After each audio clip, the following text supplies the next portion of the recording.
দুই বোন টানা ৩ দিন ৩ রাত ধরে সুইমিং পুলের ভেতরে আটকা পড়েছিল। যদিও তারা ঢাকনার উপর একটি ছোট ছিদ্র খুঁজে পেয়েছিল, কিন্তু ভেতর থেকে সেটি কোনোভাবেই খোলা যাচ্ছিল না। হঠাৎ সুইমিং ক্লাবের এক পরিচ্ছন্নতা কর্মী তাদের দেখতে পেল, কিন্তু সাহায্য করার বদলে সে সরাসরি দুই বোনের ব্যাগের দিকে এগিয়ে গেল। ব্যাগ থেকে টাকা নেওয়ার পাশাপাশি ব্যাংক কার্ডও চুরি করে নিল।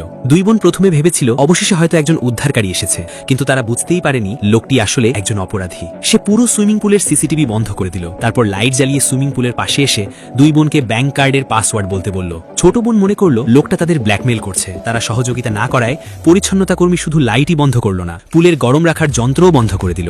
বাঁচার জন্য বড় বোন শেষ পর্যন্ত বাধ্য হয়ে ব্যাংক কার্ডের পাসওয়ার্ড বলে দিল। পাসওয়ার্ড পেয়েই লোকটা দ্রুত টাকা তুলতে চলে গেল। এদিকে দুই বোন ঠান্ডায় কাঁপতে কাঁপতে প্রায় জমে যাচ্ছিল। 2 ঘন্টা কেটে গেলেও লোকটি আর ফিরে এলো না। তার উপর বড় বোনের ডায়াবেটিসের সমস্যাও গুরুতর হয়ে উঠল। ইনসুলিন তখনও ব্যাগের ভেতর পড়েছিল। রক্তের শর্করার মাত্রা বেড়ে যাওয়ায় সে যে কোনো সময় অজ্ঞান হয়ে যেতে পারত। পরিস্থিতি ভয়াবহ হয়ে উঠলেও ছোট বোন হাল ছাড়ল না।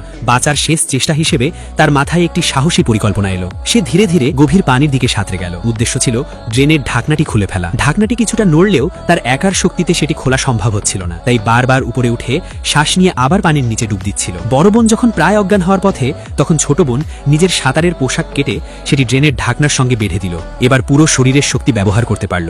বারবার শ্বাস নিয়ে প্রাণপণ টানতে টানতে অবশেষে ঢাকনাটি খুলে ফেলতে সক্ষম হলো। তারপর সেই ভারী ঢাকনা নিয়ে অগভীর জায়গায় উঠে মাথার উপরে থাকা কভারটিতে জোরে আঘাত করতে শুরু করলো। কিছুক্ষণের মধ্যেই কভারে ফাটল দেখা দিল। এতে ছোট বোন নতুন আশায় উজ্জীবিত হয়ে আরো জোরে আঘাত করতে লাগলো। শেষ পর্যন্ত কভারটি ভেঙে বড় একটি ছিদ্র তৈরি হলো। সে দ্রুত বড় বোনকে টেনে বাইরে তুলে আনলো। দেখলো বড় বোন অচেতন হয়ে আছে, তাই তাড়াতাড়ি তাকে ইনসুলিন ইনজেকশন দিল। ভাগ্যক্রমে বড় বোন শেষ পর্যন্ত জ্ঞান ফিরে পেল। মৃত্যুর মুখ থেকে ফিরে এসে দুই বোন আনন্দে কেঁদে ফেলল। জীবনে বিপদ আসাটা ভয়ঙ্কর নয়, ভয়ঙ্কর হলো হাল ছেড়ে দেওয়া। সাহস নিয়ে লড়াই করলে শেষ মুহূর্তেও বেঁচে থাকার একটা সুযোগ ঠিকই তৈরি হয়। এরকম ভিডিও পেতে চাইলে দ্রুত লাইক কমেন্ট করে দিন।